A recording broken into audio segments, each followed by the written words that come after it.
Welcome to a day in the Word.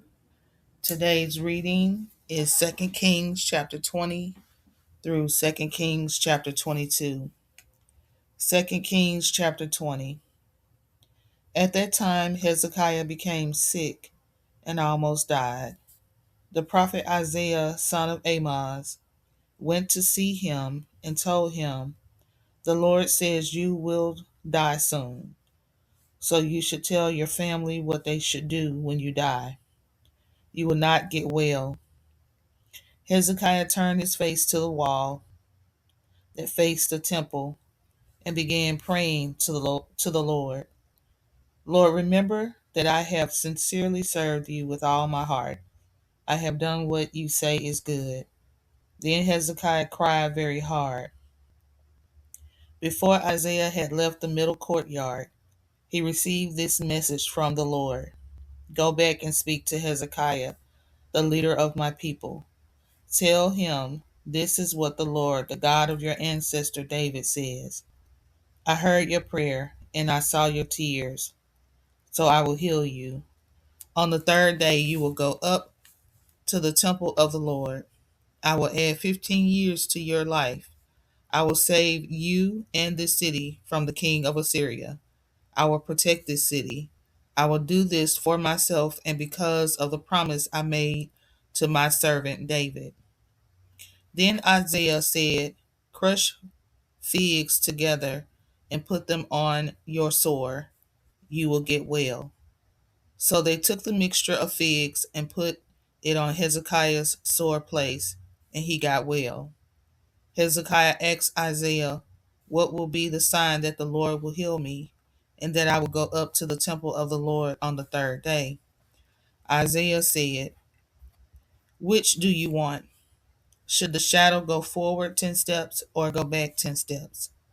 This is a sign for you from the Lord to show that the Lord will do what he said he would do." Hezekiah answered, "It is an easy thing for the shadow to go down 10 steps. No, make the shadow go back 10 steps." Then Isaiah prayed, and the Lord made the shadow move back 10 steps. It went back up the steps that it had already been on. At that time, Merodach Baladan, son of Baladan, was king of Babylon. He sent letters and a gift to Hezekiah when he heard that Hezekiah had been sick. Hezekiah listened to the messengers and then showed them all the valuable things he owned. He showed them the silver, the gold, the spices, the expensive perfume, and the building where he stored the weapons. He showed them everything in his treasuries, in his palace, and in his kingdom. Then Isaiah the prophet came to King Hezekiah and asked him, "What did these men say? Where did they come from?" Hezekiah said, "These men came from a faraway country, from Babylon."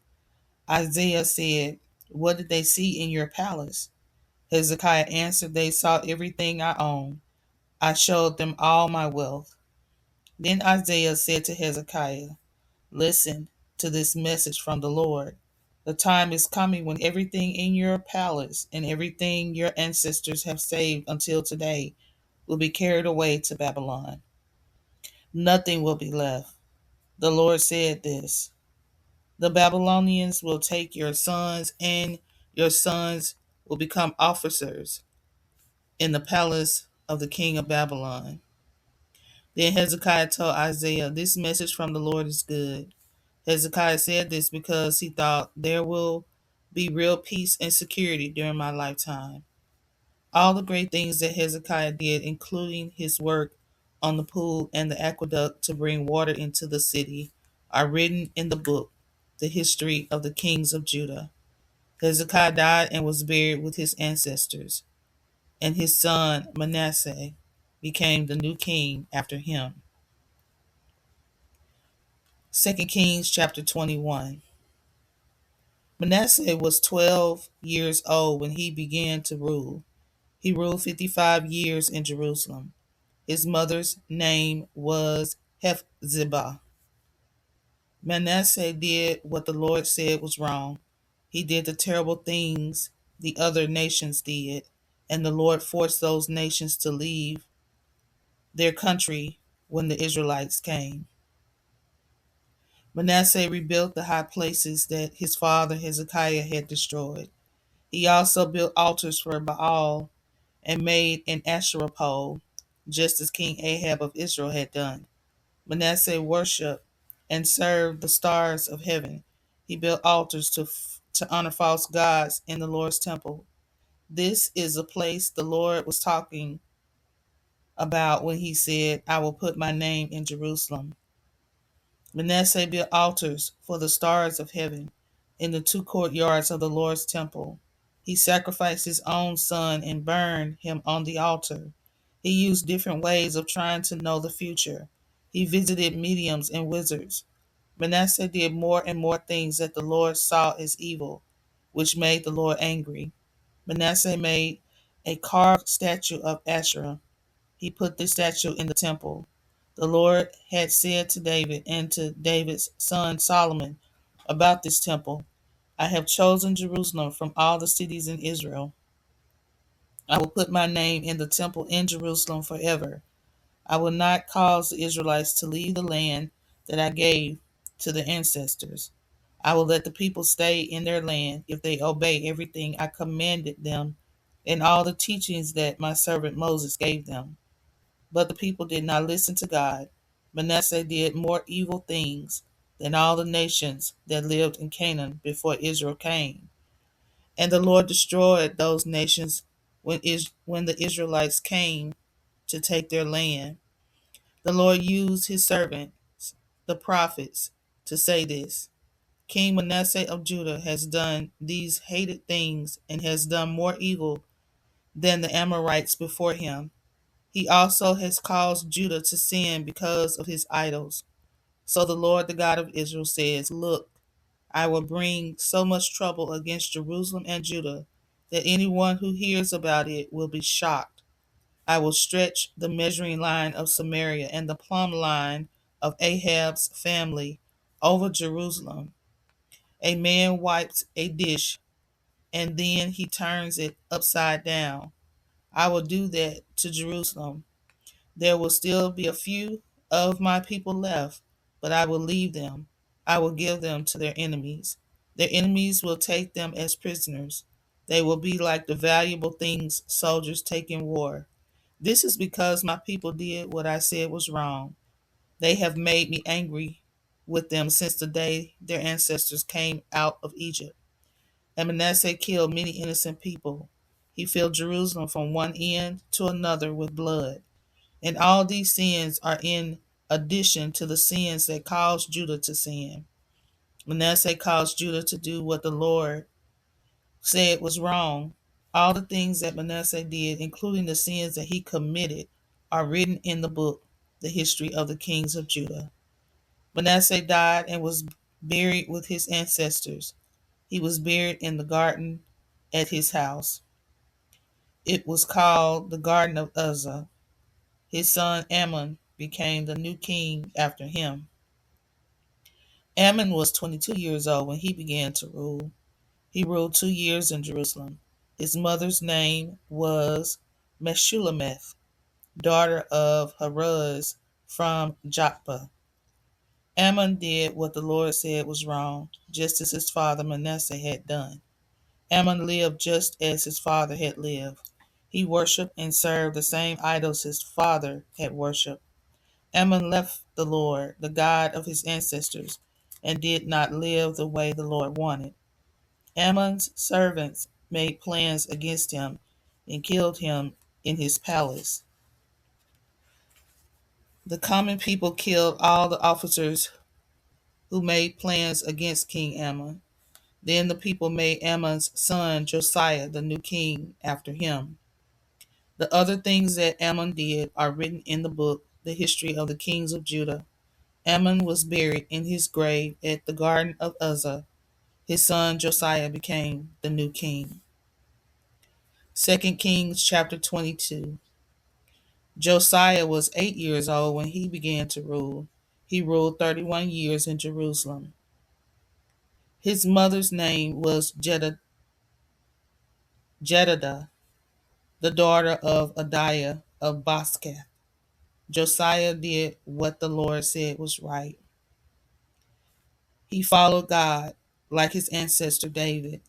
Josiah obeyed God's teachings. He did exactly what God wanted.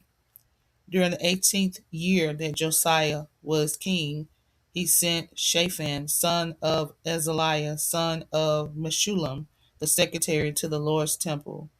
Josiah said, "Go up to Hilkiah, the high priest.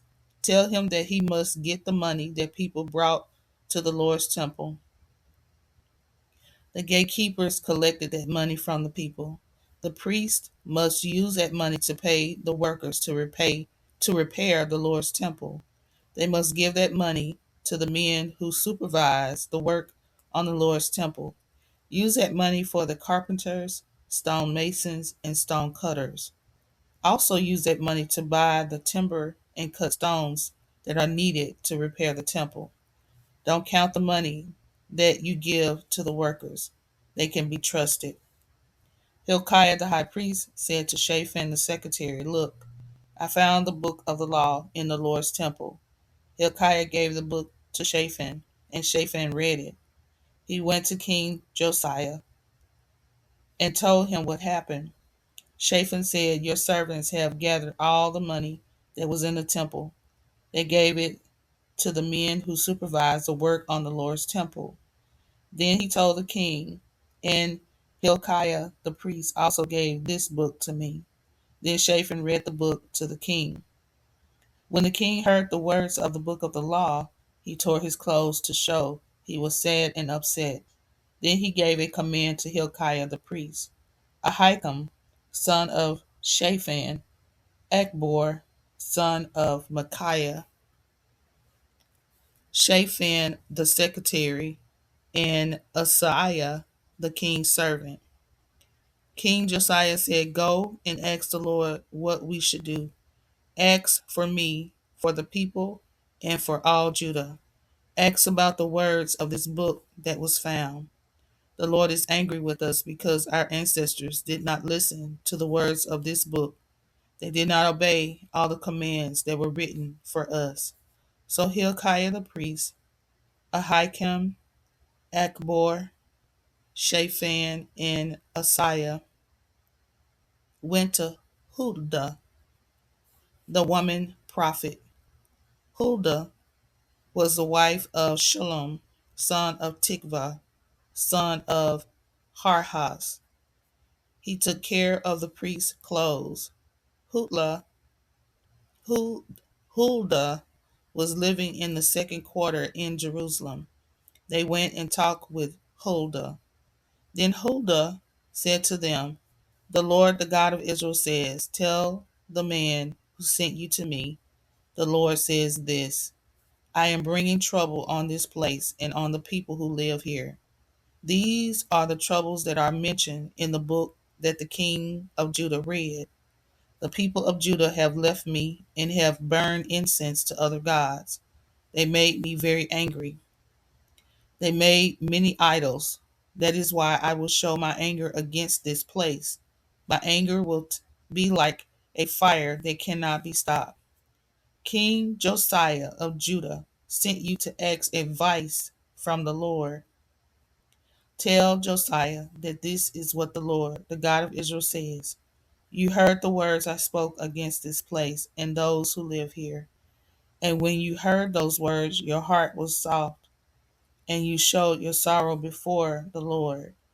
I said that terrible things would happen to this place. So you tore your clothes to show your sadness, and you began to cry. That is why I heard you. This is what the Lord says: I will bring you to be with your ancestors. You will die and go to your grave in peace, so your eyes will not see all the trouble that I am bringing on this place."